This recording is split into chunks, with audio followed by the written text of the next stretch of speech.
Welcome back. ये abroad jobs में आपका स्वागत है। Assignment abroad newspaper job publish हो गया है, तो आप एक एक करके चेक कर लीजिए, वन बाय वन करके।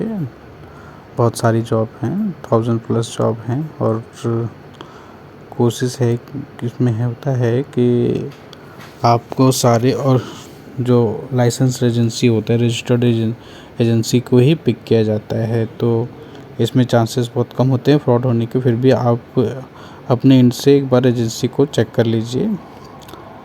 अबू धाबी के लिए जॉब है, दुबई के लिए है, सऊदी अरबिया के लिए है, कुवैत के लिए है, बहरीन के लिए है, यूएई के लिए है, किंगडम सऊदी अरबिया के लिए है, मिडिल ईस्ट के लिए है, कुवैत के लिए है,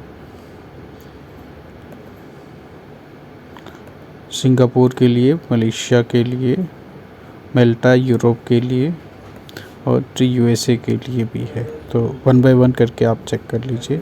अगर आपको वीडियो ज़्यादा फास्ट लग रहा हो तो आप इसे पॉज करके उसके बाद देखें, उसके बाद फिर आगे बढ़ें और वीडियो को अंत तक देखें। कोई भी वैकेंसी आप मिस ना करें। और अप्लाई करने का सही तरीका है, आप रिज्यूमे के भेज दीजिए। आप जो भी यहाँ पर ईमेल एड्रेस दिया हुआ उस पर या तो बात कर लीजिए, सारी रिक्वायरमेंट को समझ लीजिए, अच्छी तरह से भेज दीजिए। और मेल करते हुए जब करेंगे तो अपना पोस्ट जो है सब्जेक्ट में लिखिए किस पोस्ट के लिए अप्लाई कर रहे हैं। ठीक है, अगर पोस्ट आप नहीं लिखते हैं सही से तो वो क्या करते हैं, रिक्रूटर उतने ध्यान से, उनके पास बहुत सारे मेल्स आते हैं तो वो नहीं देख पाते हैं। तो कोशिश कीजिए कि पोस्ट आप सब्जेक्ट में डालिए, फिर तो आपको चांसेस बढ़ जाते हैं। फिर सीवी सिलेक्शन के बाद आपको कॉल आ जाएगा, कॉल आने के बाद आपको इंटरव्यू के लिए बुलाया जाएगा, या तो फिर भी सिलेक्शन होगा डायरेक्ट, तो उसमें जो भी रिक्वायरमेंट है उसके हिसाब से ही आपको बताया जाएगा। ठीक है, तो आज के लिए इतना ही काफ़ी है। फिर देखते हैं, नेक्स्ट मिलते हैं। वीडियो को लाइक कीजिए, सब्सक्राइब कीजिए।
ये एब्रॉड जॉब्स में आपका स्वागत है। सभी प्रकार के जॉब के लिए एब्रॉड जॉब्स